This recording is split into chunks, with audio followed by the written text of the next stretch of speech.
नमस्कार, grand news की खबरों में आप सभी का स्वागत है। मैं हूं रंजना। खबर की शुरुआत से पहले आइए इनसे डालते हैं आज की हेडलाइंस पर। बीरनपुर गांव के 5 किलोमीटर दूर मिला 2 लोगों का शव, पुलिस हत्या की जता रही आशंका। शिवनाथ इंटकवेल में संधारण का किया जा रहा कार्य, 12 अप्रैल को क्षेत्र में पेयजल आपूर्ति होगी प्रभावित। बेमेतरा जिले में हुई घटना को लेकर गृह मंत्री का बयान आया सामने, मृतक के परिवार को मिलेगा 10 लाख रुपए और सरकारी नौकरी। छत्तीसगढ़ में कोरोना ने फिर से पसारे पैर, 2 महीने में 60 से अधिक मिले केस, जिला प्रशासन ने स्वास्थ्य विभाग को किया अलर्ट। ग्रैंड न्यूज में अब खबरें विस्तार से।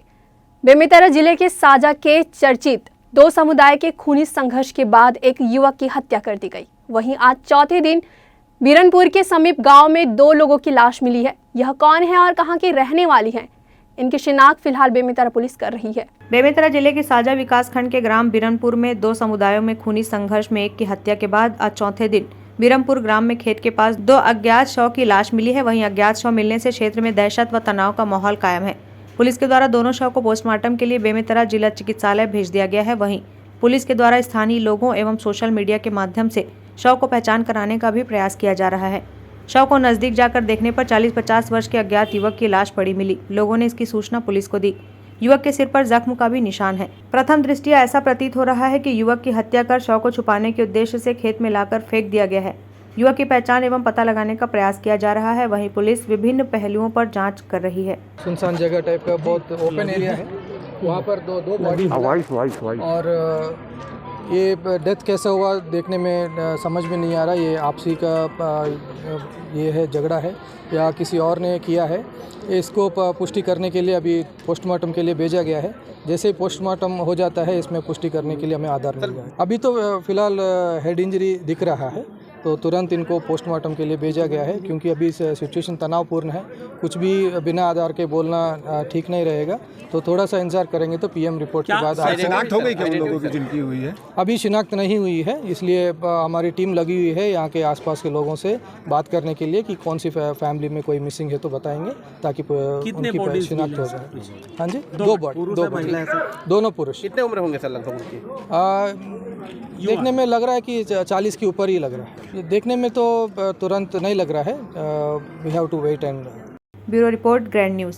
शिवनाथ इंटकवेल के संधारण का कार्य 12 अप्रैल को किया जाएगा। गर्मी के मद्देनजर नगर निगम के द्वारा इंटकवेल के संधारण का कार्य करने की तैयारी पूरी कर ली गई है, ताकि आने वाले दिनों में सुचारू रूप से सभी क्षेत्रवासियों को शुद्ध पेयजल प्रदान किया जा सके। भिलाई में ग्रीष्म ऋतु की तैयारी के लिए शिवनाथ इंटरवेल का मेंटेनेंस किया जाएगा, जिसके लिए लगभग 10 घंटे के शटडाउन की आवश्यकता होगी। शटडाउन 12 अप्रैल को सुबह 10 बजे से शाम 7 बजे तक रहेगा। 12 अप्रैल की शाम तथा 13 अप्रैल की सुबह पानी सप्लाई आंशिक रूप से प्रभावित रहेगी। भिलाई निगम के पूरे क्षेत्र में पेयजल की सप्लाई प्रभावित होगी। निर्धारित शटडाउन की अवधि में कार्य को पूरा करने का प्रयास जल कार्य विभाग द्वारा किया जाएगा। नगर निगम आयुक्त रोहित व्यास ने सभी जोन अधिकारियों को निर्देश दिए हैं कि जलापूर्ति के आंशिक रूप से प्रभावित क्षेत्रों में वैकल्पिक व्यवस्था कराकर पानी की सप्लाई करने का प्रयास करें। इस संबंध में नगर निगम के जनसंपर्क अधिकारी पीसी सारवा ने जानकारी दी। देखिए, शिवनाथ इंटकवेल में संधारण का काम किया जाता है। संधारण को लेके हर साल में जो है 2 बार जो है इसकी मेंटेनेंस का काम करते हैं। और शिवनाथ इंटकवेल में जरूरी पैनल का काम है, मोटर पंप का काम है, इसके अलावा ट्रांसफार्मर सुधार का काम होता है। इसको लेकर के समय समय पर जो है संधारण काम करना होता है, जिसको अभी 12 तारीख को की तिथि में शटडाउन लेने का प्लान किया गया है। और शटडाउन लेने के बाद में जो अवधि होगी उसके तहत में शाम को शिवनाथ चूँकि शटडाउन हो जाएगा, और शिवनाथ शटडाउन होने के बाद में इस फिल्टर प्लांट से पानी नहीं पहुंचेगी टंकियों तक। इसके लिए शाम की सप्लाई 12 तारीख को आंशिक रूप से प्रभावित हो सकती है। और 13 तारीख को सुबह जो है वो निगम के पूरे क्षेत्र में आंशिक रूप से जो है पानी सप्लाई प्रभावित होने की संभावना जताई जा रही है। इसमें जल कार्य विभाग वाले जो अधिकारी रहेंगे 12 तारीख को ही सारे काम पूर्ण कर लिए जाए, इस आशंका के साथ में और इस कोशिश के साथ में टीम उतरेगी। और 12 तारीख को संभवतः सभी कार्य अपडेशन से लेकर के जो आइलिंग होती है, क्रिशिंग होती है, पैनल के कुछ पार्ट चेक करने होते हैं, उन सभी को दुरुस्त करके फिर से काम चालू कर दिया जाएगा। और पुनः जो जल प्रदाय प्रक्रिया है वो प्रारंभ हो जाएगी। आगामी ग्रीष्म ऋतु को देखते हुए कि पेयजल की समस्याएं निगम क्षेत्र में परिलक्षित न हों, इसको देखते हुए अभी से विलय निगम के द्वारा तैयारियाँ की जा रही हैं। गौरतलब है कि शिवनाथ इंटरवेल का आवश्यकता अनुसार संधारण किया जाता रहा है ताकि मशीनें और मोटर पंप सतत रूप से कार्य करते रहें। इसे लेकर 12 अप्रैल को संधारण का कार्य किया जाएगा, जिसमें ट्रांसफार्मर के सभी पैरामीटर की जांच, मोटर पंप के ऑयल बेरिंग पैनल से जुड़े उपकरण तथा कैपिटल रिपेयर आदि को दुरुस्त किया जाएगा। ग्रैंड न्यूज के लिए संजय दुबे की रिपोर्ट। आज गृह मंत्री ताम्रध्वज साहू एक निजी कार्यक्रम में अपने विधानसभा क्षेत्र पहुंचे, जहां उन्होंने मीडिया से चर्चा के दौरान बेमेतरा जिले में हुई हिंसक घटना को लेकर अपना बयान दिया। बिरमपुर घटना जो हुआ है उसमें नई बात ये पता चली है कि गांव बिरनपुर से कुछ दूर 3-4 किलोमीटर दूर 2 मुस्लिम के डेड बॉडी मिली है। अब उसको जानकारी लिया जा रहा है कि कब की घटना है, क्या घटना है, कैसे घटना है, किसने किया है। मृतक के परिवारों को कुछ सहायता राशि प्रदेश सरकार की ओर से? प्रदेश सरकार की ओर से जो भुवनेश्वर साहू जो मृतक है उसके परिवार को 10 लाख रुपया की राशि, उसके परिवार के एक व्यक्ति को नौकरी और जांच कमेटी कमिश्नर के अधिकृत करके दिया गया है। विशेष कमेटी कमिश्नर के अंदर वो जांच करके 1 हफ्ते के अंदर रिपोर्ट पेश करेंगे भुवनेश्वर वाली प्रकरण में। ये आज हम लोगों ने जो टीम भेजी थी उसके जानकारी के आधार पे और माननीय मुख्यमंत्री जी से आग्रह करने के बाद उन्होंने स्वीकृत किया। अब तक कार्रवाई जो पहले कल तक थी वही है, नई कुछ भी नहीं है। 11 लोग अरेस्ट हुए हैं, बाकी की तलाश जारी है। नए घटनाक्रम की नए सिरे से जांच चलेगा और फिर उस पर कार्रवाई। छत्तीसगढ़ में कोविड ने अब फिर से एक बार अपना पैर पसारना शुरू कर दिया है। दुर्ग जिले में 60 से ज्यादा एक्टिव केस पिछले 2 महीने में आ चुके हैं, जिसे लेकर अब जिला प्रशासन और स्वास्थ्य विभाग को पूरी तरह से अलर्ट कर दिया गया है। टाउनशिप क्षेत्र की साफ सफाई व्यवस्था को लेकर क्षेत्र के वरिष्ठ पार्षदों ने टीए बिल्डिंग में बीएसपी के वरिष्ठ महाप्रबंधक के नाम ज्ञापन सौंपा है। साफ सफाई व्यवस्था चरमराने से टाउनशिप क्षेत्र के लोगों को पिछले 1 माह से परेशान होना पड़ रहा है। बीएसपी द्वारा जो डोर टू डोर कलेक्शन घरों से किया जाता है टाउनशिप एरिया में, उसको मतलब मार्च से काम लगभग अल्टरनेट हो गया, मतलब 2-4 दिन में एक बार सफाई में आता है। आज हम लोग इस बार टीए बिल्डिंग आए थे तो हमारे सीजीएम साहब नहीं है यहाँ पे, तो हम लोगों ने यहाँ प्रभारी पीएचडी झा जी से बात हुई। उन्होंने कहा है कि टेंडर लगा है जो 1 मई से चालू होगा करके उन्होंने कहा 21 तारीख को टेंडर है और अवार्ड करते करते 1 मई को लोग चालू करेंगे। उन्होंने आश्वासन दिया है जो प्रभारी है पीएचडी। ये क्योंकि भिलाई टाउनशिप एरिया है, भिलाई टाउनशिप का अलग से एक एसेट बना हुआ है कि यहाँ का जो काम है यहाँ के लोग टेंडर करते हैं और यहाँ की सफाई जो बीएसपी टेंडर देती है यहाँ के लोगों को, और जब टेंडर होता है तो बीएसपी के लोग ही यहाँ काम करते हैं। इनका कहना है कि जो टेंडर 2 पार्ट में डिवाइड था पहले, तो एक पार्ट जो रिपीट ऑर्डर दिया गया था तो एक पार्ट को ही मिला, एक पार्ट ने उसको एक्सेप्ट नहीं किया, तो एक पार्ट से लोग अल्टरनेटिव्स बोल रहे हैं, कर रहे हैं। बाकी हमारे पार्षद लोगों का सबका कहना है कि 4-5 दिन में आके कलेक्शन कर रहे हैं करके। 1 माह से डोर टू डोर कलेक्शन जो टाउनशिप में होता था वो लगभग बंद हो गया है। 7 दिन 8 दिन के पश्चात गाड़ियाँ आती है तो उससे भरपाई नहीं हो पा रही है। कचरा चारों तरफ आप देखेंगे पूरा फैला हुआ सेक्टर 1 से लेकर हुड़को तक, और जिम्मेदार जनप्रतिनिधि होने के नाते हमसे लोग उम्मीद करते हैं कि कचरे के मामले में आप लोग हस्तक्षेप करें, क्योंकि नगर निगम यहाँ पर सफाई का काम नहीं करता है, टाउनशिप का पीएचडी विभाग करता है। तो हमने 2-3 बार इनसे आग्रह किया कि इस तरह की व्यवस्था कई वर्षों बाद हुई है और इतना गंदा टाउनशिप मतलब पिछले 25-30 सालों में हमने देखने को नहीं मिला, और इसका पूरा जिम्मेदार जो है बीएसपी का नगर सेवा विभाग और उसका पीएचडी विभाग है। और ये जो कुंभकर्ण की नींद सोए हुए टाउनशिप के लोग, जब उनको मालूम है कि यहाँ पर सफाई व्यवस्था बहुत जरूरी है, उसके बावजूद भी इतना डिले करना, अभी उनका कहना है कि 1 माह और लगेगा, तब तक हम बदसूरत शहर के साथ हम लोग को चलना पड़ेगा। आज हम लोग सभी पार्षद मिलके सफाई की व्यवस्था चरमरा गई है, इस कारण से स्टेट ऑफिस में आए हुए हैं और नगर निगम टाउनशिप को छोड़ करके सफाई की व्यवस्था को टाउनशिप की सफाई को छोड़ करके पूरे नगर निगम में सफाई करवा रही है और डोर टू डोर कचरा टाउनशिप में न उठवा रही है, न बीएसपी उठा रही है, ना ही सफाई हो रहा है। तो इस कारण से जनता परेशान है और मेरे पास आते हैं, तो मैं स्टेट ऑफिस आई हूँ इस कारण से कि और बीएसपी से अनुरोध करती हूँ कि मेरे वार्ड में पूरे टाउनशिप के सभी वार्ड में सफाई व्यवस्था दुरुस्त करवाएं। आज से 25-30 साल पहले जो सफाई थी, आज वो सफाई देखने के लिए नहीं मिल रही है। चाहे पानी की समस्या हो, चाहे सफाई की समस्या हो, आज 25 साल पहले को देखो और आज की व्यवस्था को देखो। नगर निगम भिलाई के भाजपा पार्षदों पर जल्द ही अनुशासन की गाज गिर सकती है। सदन की कथित तौर पर मर्यादा भंग करने के आरोपी पार्षदों को संभाग आयुक्त ने सोमवार को जवाब तलब किया है। जवाब के लिए उन्होंने जारी शोकाज नोटिस में 4 मई तक का समय दिया गया है। देखिए, नगर निगम भिलाई के 9 पार्षदों के संबंध में नगर निगम कमिश्नर द्वारा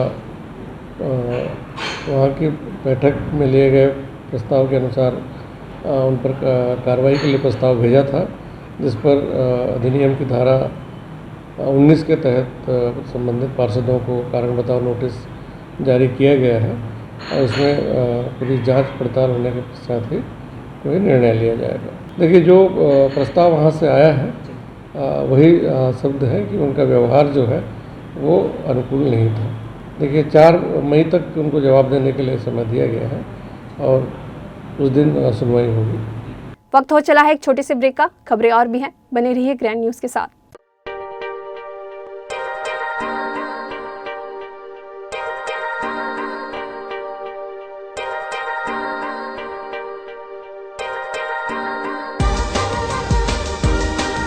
Relationships are forever. Out of all loved ones, your children are most precious. One of our biggest dreams is to give our children's marriage the top in luxury and facility.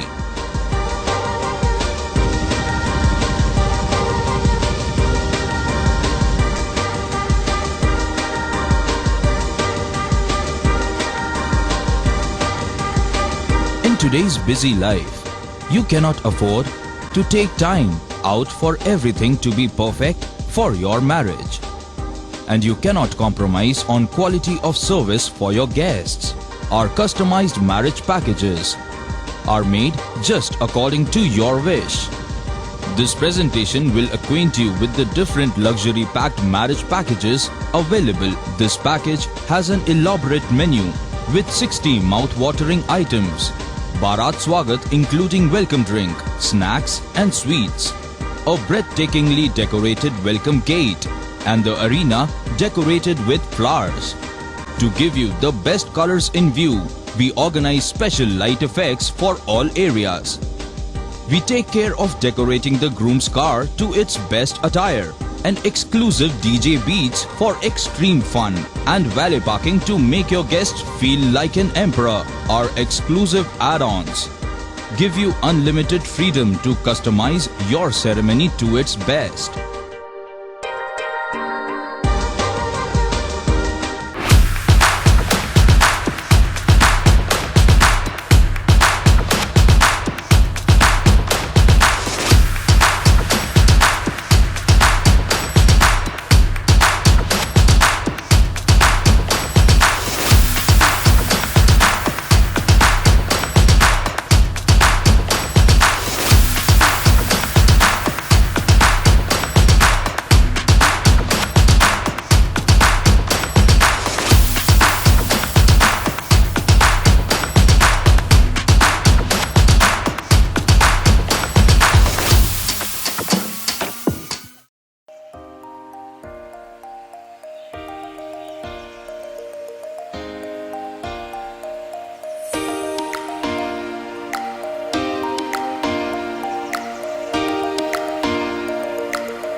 Break के बाद आप सभी का स्वागत है। नियमितीकरण किए जाने की मांग को लेकर पंचायत सचिवों ने अनिश्चितकालीन हड़ताल का ऐलान किया है।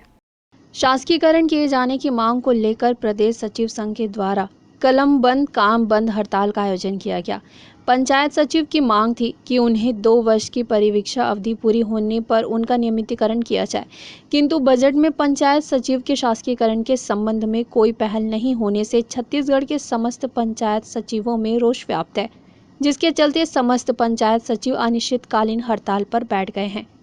पंचायत सचिव का समर्थन करने जोगी कांग्रेस के ऋषभ टंडन धरना स्थल पर पहुंचे और धरने पर बैठे लोगों का समर्थन किया और प्रदेश सरकार से मांग की है कि सभी पंचायत सचिव जो 2 वर्ष की परिवीक्षा अवधि पूरी कर चुके हैं उनका नियमितीकरण किया जाए। हमारे प्रदेश के भाई बहनी मन पूरा प्रदेश स्तर में पंचायत सचिव संघ के धरना और हड़ताल होते, वो अपन बहुत प्रतीक्षित मांग लेके हर एक ब्लॉक हर एक जिला में पूरा प्रदेश में हड़ताल करते। हमला पार्टी की ओर से अमित जोगी जी के निर्देश में जहाँ जिला में निवास करथन वहाँ जाके हमार जो पंचायत सचिव हमार भाई है बहनी है मल्ला ओकर सुख दुख के साथ हमार पार्टी खड़े हैं और ओकर दिशा निर्देश में हम पार्टी की ओर से समर्थन दिलान। और सर आदरणीय भूपेश बघेल हमारे मुख्यमंत्री जी से चाहतन कि प्रदेश के हमार भाई बहनी मन जे मन नियमितीकरण की मांग करते पंचायत सचिव संघ मन ओकर तत्काल मांग ला पूरा करे, तबे छत्तीसगढ़ ला आगू बढ़ाए के जो सपना देखा था वो पूरा हुई, नहीं तो अधूरा रह जाइए। हम आप मीडिया के माध्यम से मांग करते हैं कि तत्काल इनकर मांग ला जो पूरा करे। दिन रात 16 तारीख से मन हड़ताल में लगे हुए। हम लोग अनिश्चितकालीन हड़ताल में आज धरना स्थल में बैठे हुए हैं। आज हम लोग को यहाँ बैठे हुए 24वां दिन हो गया है। हमारा सिर्फ एक ही मांग है, 2 वर्ष की परीक्षा अवधि के बाद शासकीयकरण। 24 दिन हो गया है, लेकिन शासन प्रशासन ने अभी तक कोई भी पहल नहीं किया है और ना ही कोई डेलीगेशन टीम की हमारी वार्ता किया गया है। लेकिन हमारे जो मुख्यमंत्री हैं माननीय भूपेश बघेल जी, वो छत्तीसगढ़ीय मुख्यमंत्री हैं। मैं अभी भी उम्मीद से है हम लोग कि आज नहीं तो कल हम लोग को वो बुलाएंगे, चर्चा करेंगे और हमारी मांग है जो जायज़ मांग है हमारी उसको जल्द से जल्द पूरा करेंगे। ग्रैंड न्यूज़ के लिए दुर्ग से वीना दुबे की रिपोर्ट। पुरानी भिलाई नंदिनी और कुम्हारी में दुकान एवं ज्वेलरी शॉप में घटित नकबजनी के 3 मामलों का पुलिस ने आज खुलासा किया है। जिला पुलिस ने विभिन्न थाना क्षेत्रों में गठित नकबजनी के 3 मामलों का खुलासा किया है। आरोपियों के कब्जे से 1.5 किलोग्राम चांदी के जेवरात, 8 ग्राम सोने के जेवरात और नकदी रकम बरामद कर 2.5 लाख रुपए का सामान बरामद किया है। इस मामले में 2 आरोपियों की गिरफ्तारी की गई है। वहीं तीसरे फरार आरोपी दीपक चौहान की पतासाजी पुलिस द्वारा की जा रही है। घटना का मुख्य आरोपी गिरवी रखने वाला भी गिरफ्तार किया गया है। जिला पुलिस अधीक्षक डॉक्टर अभिषेक पल्लव के निर्देश पर पुलिस द्वारा एक विशेष टीम गठित कर आरोपियों की पतासाजी की जा रही थी। साथ ही घटनास्थल के आसपास लगे सीसीटीवी कैमरे को भी खंगाला जा रहा था, जिसके बाद आरोपियों तक पुलिस पहुंच सकी। पुलिस द्वारा इस मामले में 150 सीसीटीवी कैमरे को खंगाला गया, 2 संदेही को चिन्हित किया गया एवं फुटेज से प्राप्त संदेशों के हुलिये के आधार पर गिरफ्तारी की गई। आरोपी की निशानदेही पर चोरी का सामान, सोने की चांदी के जेवरात बरामद कर जब्त किया गया। मामले के एक फरार आरोपी की पतासाजी की जा रही है। पूरे मामले की जानकारी पुलिस अधीक्षक डॉक्टर अभिषेक पल्लव ने दी।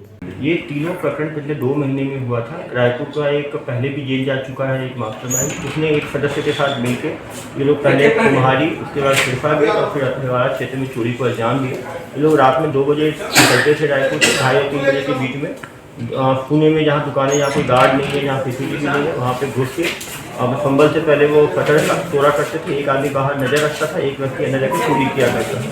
इसलिए 2 महीने में 3 चोरियों को अंजाम दिया। 2.5 लाख का सामान चोरी किया, मेनली चांदी चोरी हुआ, इसको पुलिस ने भी रिकवर किया। ये जगह को 30 पे देके 72,000 रुपये पे दिए थे गिरवी रखे। इसको गिरवी वाले को पकड़ा गया है। निश्चित रूप से सीसीटीवी का इंपॉर्टेंस यहाँ दिखाता है, पुलिस की मेटिकुलस इन्वेस्टिगेशन को दिखाता है। तकनीकी और साइंटिफिक ढंग से दुर्ग पुलिस ने लगातार चोरियों का सामान रिकवर किया। अच्छी बात है, बिना गलाए जो आइटम चोरी हुआ वही आइटम को हम ओरिजिनल आइटम को हम रिकवर कर पा रहे हैं। निश्चित रूप से चोरी एक बहुत बड़ी समस्या है, क्योंकि दुर्ग लगातार आसपास जिलों से जो है घिरा हुआ है, तो चोरी को टारगेट करते हैं। लेकिन लगातार यदि हम सीसीटीवी लगवाएं, गार्ड्स लगवाएं, अलार्म सिस्टम लगाएं, व्यापारी वर्ग के साथ लगातार मीटिंग की जाएगी और एक सुने घरों के लिए भी हमने कहा है कि थाने में इन्फॉर्मेशन दें। इसी रूप से आने वाले समय में लगातार RWA या व्यावसायिक करके बातचीत की जाएगी और चोरी को कैसे रोका जाए उस पर जो है कार्रवाई की। निश्चित रूप से वो उसको बेचने के फिराक में था, जब तक नहीं बिके जब तक उसने गिरवी रखा था, लेकिन पुलिस ने सही समय पर इसको पकड़ लिया तो सारा सामान रिकवर हो। गौरतलब है कि आए दिन विभिन्न थाना क्षेत्रों में हो रही चोरी की घटनाओं ने पुलिस को परेशान कर रखा था। पुलिस ने आरोपियों तक पहुंचने योजनाबद्ध रूप से कार्रवाई की। आखिरकार आरोपियों को गिरफ्तार कर लिया गया। ग्रैंड न्यूज के लिए अतुल शर्मा की रिपोर्ट। भिलाई नगर कालीबाड़ी सेक्टर 6 के मंदिर में काली माता का दर्शन करने नेताजी सुभाष चंद्र बोस के प्रपौत्र सोमनाथ बोस पहुंचे, जहां उन्होंने मां काली को पुष्प अर्पित कर आरती की। इसके उपरांत मंदिर समिति के अध्यक्ष प्रदीप राय ने पीला गमछा पहनाकर उनका स्वागत किया तथा छत्तीसगढ़ बंगाली मित्र समाज की ओर से प्रदेश अध्यक्ष सुमन शील ने शॉल ओढ़ाकर सम्मानित किया। सामाजिक संस्था की ओर से सुमित्रा माझी ने पुष्प गुच्छ भेंट किया। सोमनाथ बोस से मुलाकात करने बंगाली समाज के अलावा अन्य लोग भी बड़ी संख्या में काली मंदिर परिसर पहुंचे। इस मौके पर सोमनाथ बोस ने कहा कि मंदिर मातृत्व भूमि की रक्षा, देशभक्ति और स्वदेशी की प्रेरणा देने वाला मंदिर है। मंदिर में दर्शन करने के बाद मां भारती के प्रति जीवन समर्पित करने की प्रेरणा मिलती है। वहीं उन्होंने गुलामी के संबंध में कहा कि देश के गद्दारों ने अंग्रेजों से मिलकर छल, धोखा और षड्यंत्र रचा, जिसके कारण भारत गुलाम हुआ। मैंने भारतवर्ष की सनातन समाज में सनातन शास्त्र से पढ़ा है कि भारतवर्ष में सनातन समाज को 4 वर्ण में बांटा गया था और वो कर्म के ऊपर भित्ति करके बांटा गया। आज भारतवर्ष को अगर विश्व गुरु बनना पड़े तो भारतवर्ष को एक होना चाहिए। ये सबसे आगे जरूरी है। एक परिवार को अगर 4 भाई एक साथ काम करे तो उस परिवार आगे तरक्की करते हैं और उसको कोई कुछ बोल भी नहीं पाते, उसको कुछ कर भी नहीं पाते। वैसे भारतवर्ष अगर एक परिवार है तो भारतवर्ष को आबादी को एक साथ काम करना पड़ेगा। नेताजी सुभाष चंद्र बोस कोई मैजिशियन तो नहीं थे। उनका सोच विचार स्वामी विवेकानंद द्वारा प्रभावित थे। उन्होंने उनको विचारधारा को लेकर भारतवर्ष में कुछ करने का कोशिश की पर हो नहीं पाए।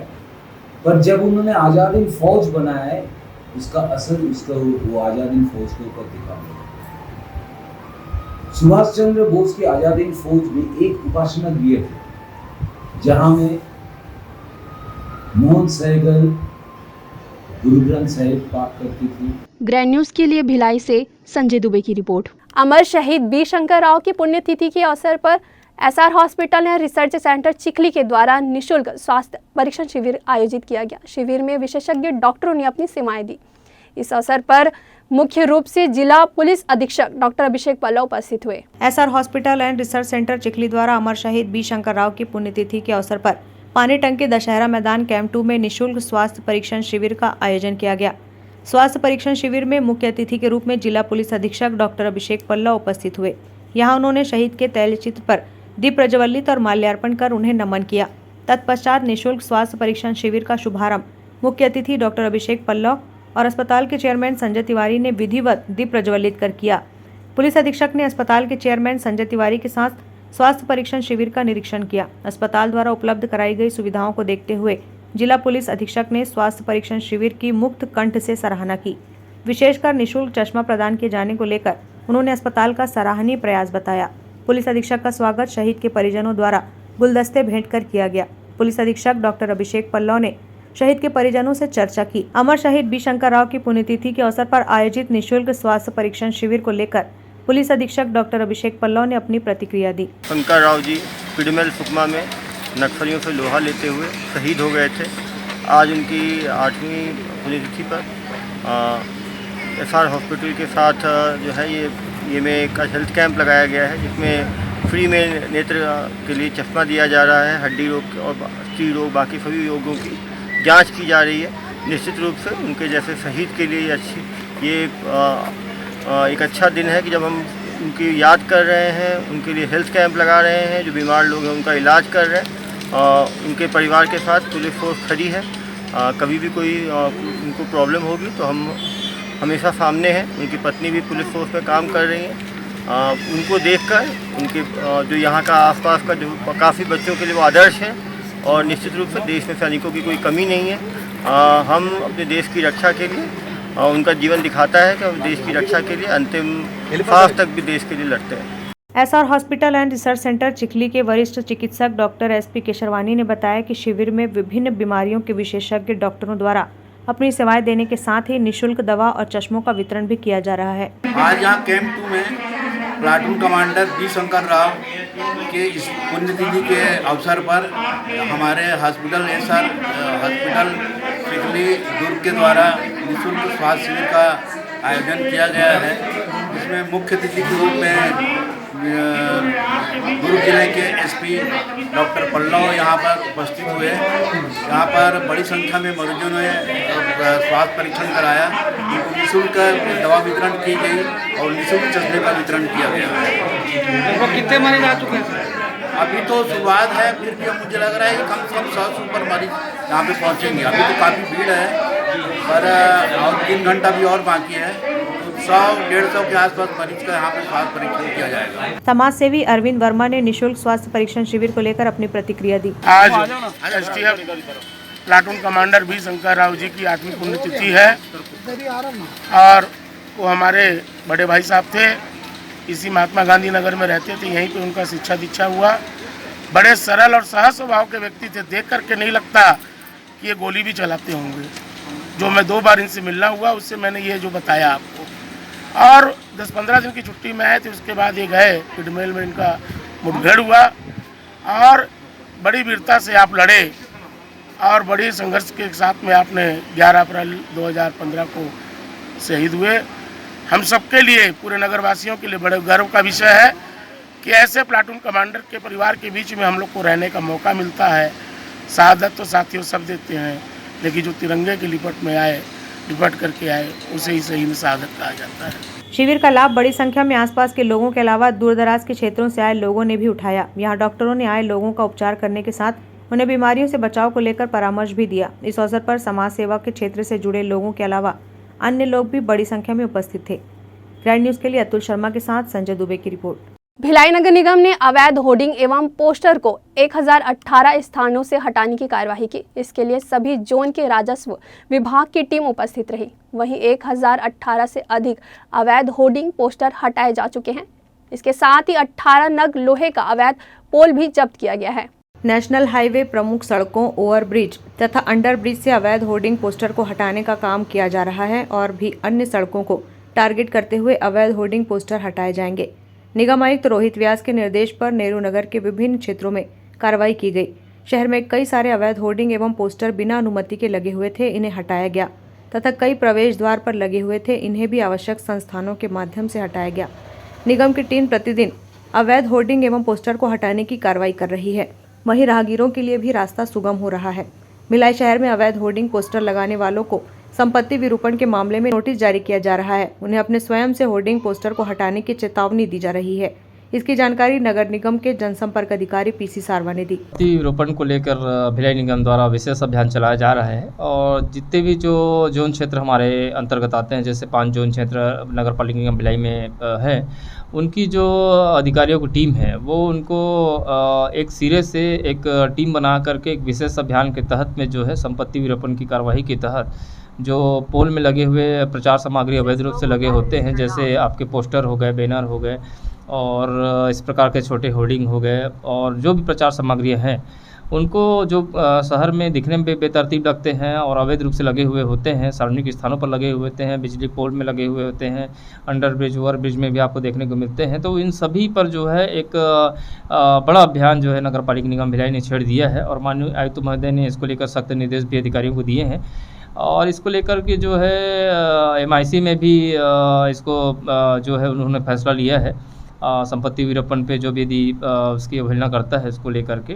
तो इस प्रकार के संपत्ति विरूपण के अधिनियम के तहत में जो भी कार्रवाई निगम प्रशासन के द्वारा की जानी होती है, उसको लेकर के पूरे फील्ड में, पूरे क्षेत्र में अब बड़ा अभियान चला करके पोस्टर और बैनर इन लोगों को निकालने का काम नगर पालिका निगम भिलाई के अधिकारियों द्वारा किया जा रहा है। गौरतलब है कि अवैध होर्डिंग पोस्टर लगाने वालों को स्वयं से हटाने नोटिस जारी किया जा रहा है और फिर भी नहीं हटाने वालों पर निगम कार्रवाई कर रही है तथा अवैध होर्डिंग एवं पोस्टर को हटाने के साथ ही इसकी जब्ती भी बनाई जा रही है। कार्रवाई में सहायक राजस्व अधिकारी बालकृष्ण नायडू, अनिल मेश्राम आदि मौजूद रहे। ग्रैंड न्यूज के लिए संजय दुबे की रिपोर्ट। कांग्रेस के पूर्व अध्यक्ष राहुल गांधी हमेशा युवाओं को राजनीति में अधिक मौका प्रदान करने की बात करते आए हैं। इसी कड़ी में यंग इंडिया के बोल मंच की शुरुआत की गई, जिसके लिए ऑनलाइन आवेदन कर युवा भाषण व वाद विवाद प्रतियोगिता में हिस्सा ले सकेंगे। भारतीय युवा कांग्रेस, जो राजनीति में युवाओं का सबसे बड़ा मंच है, के द्वारा इसकी शुरुआत की गई थी। यंग इंडिया के बोल कार्यक्रम की शुरुआत करने का उद्देश्य देश के युवाओं की आवाज को एक राजनीतिक मंच प्रदान करना है।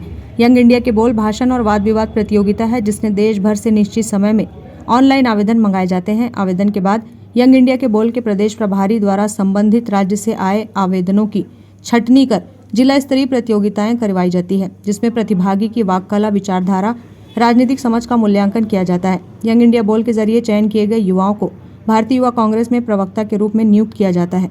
यह नियुक्ति जिला स्तर और राज्य स्तर पर होती है। यंग इंडिया के बोल की जानकारी युवा कांग्रेस के पदाधिकारियों ने दी। जिसमें देश भर के युवाओं को अपनी आवाज रखने का सबसे बेहतर एक मंच प्रदान किया जाता है। यंग इंडिया बोल के माध्यम से 2019 में भारतीय युवा कांग्रेस ने यह एक प्रयास चालू किया था कि हमारे देश भर के जो युवा हैं, जो अपनी बात को सरकार के सामने मुखर रूप से नहीं रख पाते हैं, ऐसे सभी युवाओं को सरकार के सामने लोकतांत्रिक तरीके से अपनी आवाज को रखने का एक मंच प्रदान किया जाए। उसी क्रम में आज यंग इंडिया बोल अपने तीसरे चरण पे पहुंच चुका है, जिसके लिए हमारे बीच हमारे प्रदेश के कोऑर्डिनेटर साथीगण आए हुए हैं। आपको आगे और विस्तृत जानकारी देंगे। ग्रैंड न्यूज के लिए अतुल शर्मा की रिपोर्ट। ग्रैंड न्यूज की खबरों में फिलहाल इतना ही। मुझे दीजिए इजाजत। नमस्कार।